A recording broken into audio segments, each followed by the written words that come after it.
Hello, I'm John Boehner. Before I served in Congress, I ran a small business here in Ohio, and I saw firsthand how politicians in Washington can make it harder for small employers to meet a payroll and create jobs.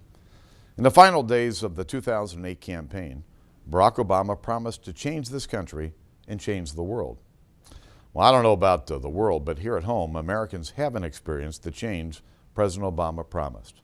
1 in 10 of our fellow citizens is out of work. Our national debt has grown by $3 trillion. Trust in government has fallen to an all-time low. Now, these problems didn't start under President Obama, but instead of fixing them, his policies have made them worse.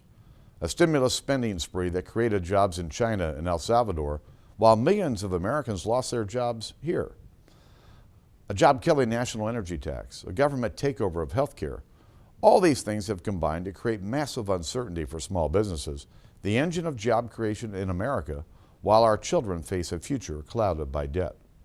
Americans are demanding a new way forward in Washington, an approach that neither party has tried. It starts with cutting spending instead of increasing it, making government smaller and more accountable, and helping small businesses get back to creating jobs again. That's what Republicans were offering with our Pledge to America, a governing agenda built by listening to the people. A generation of fiscal recklessness in Washington has pushed us to the brink. Just to stay afloat, we're now borrowing 41 cents of every dollar we spend from our kids and grandkids. And this spending spree threatens our children's future. It's also hurting our economy. Americans know that it has to stop, and our Pledge to America puts forth a plan to do just that. We're ready to cut spending to pre-stimulus, pre-bailout levels, saving taxpayers $100 billion almost immediately.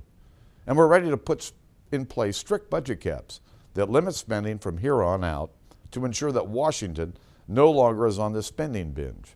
We need to stop the coming tax hike. We can't balance the budget without cutting spending and achieving real economic growth. And we won't have real economic growth if we raise taxes on small businesses and families. There's a third thing we need to do to help our economy, and that's change Congress itself. The American people are in charge of this country, and they deserve a Congress that acts like it. Americans should have 3 days to read all bills before Congress votes on them, something they didn't get when the stimulus was rushed into law. We should put an end to so-called comprehensive bills that make it easy to hide wasteful spending projects and job-killing policies. Bills should be written by legislators in committee in plain public view, not written in the Speaker's office behind closed doors. Across our nation, Americans are looking at President Obama's policies and asking, where are the jobs? To help our economy get back on track, we have to stop all of the coming tax hikes and cut spending, and to cut spending, we need to change Congress itself. This is a new way forward that hasn't been tried in Washington yet.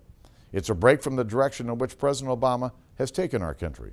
And frankly, it's also a break from the direction in which Republicans were headed when Americans last entrusted us with the reins of government. The American people are in charge, and they deserve nothing less. Together we can do these things, and in doing so, we can begin the drive for a smaller, less costly, and more accountable government that honors our Constitution and respects the will of the American people. These ideas are at the core of our Pledge to America. We've tried it President Obama's way. We've tried it Washington's way. It hasn't worked. It's time to put the people back in charge. Thank you for your time, and may God bless the United States of America.